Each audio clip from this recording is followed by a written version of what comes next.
Kia ora, I'm Pat, and this is the Happiness Spectrum. This is the 8th in a series of talks on personal management and how to live a life worth living and be happy. And perhaps it should have been talk number 1, as it's about the precursor to action, which is thought. I advocate an holistic approach to thought that helps us make wise decisions before we act. To do this, we need a wise mind. Stating perhaps the obvious, thought and knowledge are not straightforward.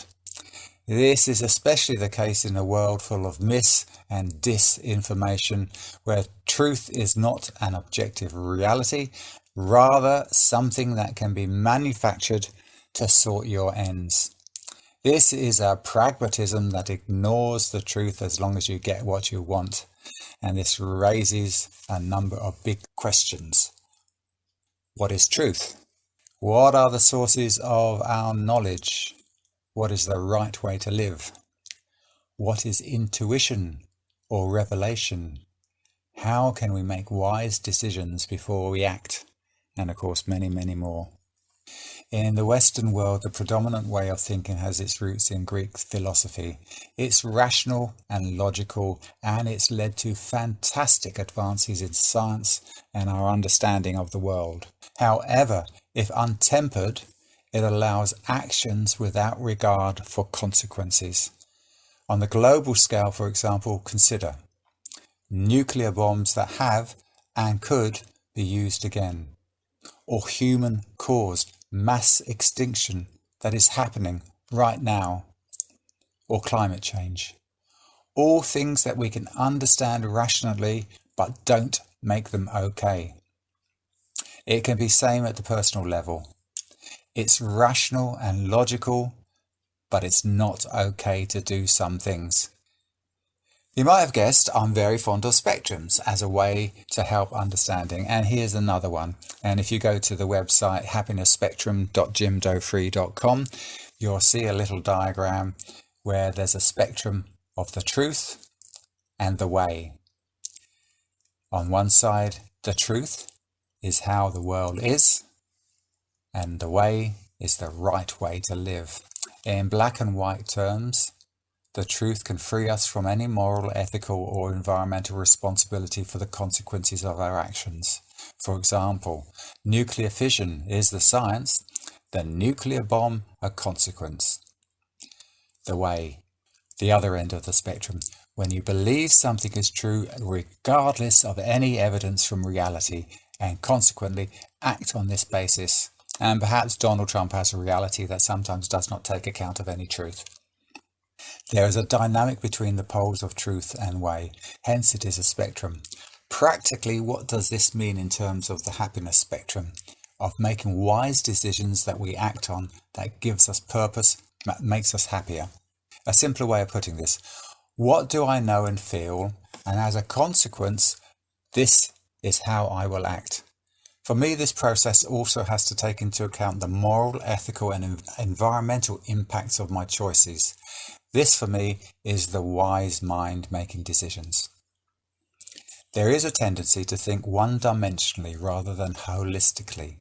When we plan actions, do we take into account just logic and reason, or at least give them a far greater emphasis? Should we also take into account our emotions? How do we feel about our decisions? These two things, our rational and emotional minds, are influenced by many things. In terms of personal management, holistic thinking can be used at any planning stage, for example, strategically or with project management. It's similar to a situational analysis at an organizational level, where an organization uses various methods to understand the internal and external environment affecting it. PEST and SWOT analyses at a personal level can help with planning and enable an opportunity to reflect before acting. I've mentioned PEST before, but I'll reiterate here. Political, economic, environmental, social, and technical. Use these headings to analyze the external factors that are affecting you and what you're planning. SWOT analysis. SWOT stands for strengths, weaknesses, opportunities, and threats. Strengths and weaknesses are internal factors affecting you. Opportunities and threats are external factors. It's another way of looking at yourself and the external world to see what is affecting you. Here's some other questions to help the reflection and to help make wise decisions. What do I know and how do I know this? What are the sources of my knowledge? How do I feel about what I'm planning? Listen to your emotions and intuition. What do I think are the ethical, moral and environmental consequences of what I'm planning? Am I being judgmental or making assumptions or stereotyping people? How is my culture and traditions impacting on my decision making? As another exercise, can you describe your own culture? When am I intuitive? What triggers an epiphany or revelation that can start a process of change? How do I take cognizance of this intuition and capture it? How do I relate to authority, be it an expert, be it political or spiritual? What impact have past experiences had on me? For example, past trauma. What of my perception? Do I just sense those things that fit with my norms and preconceptions?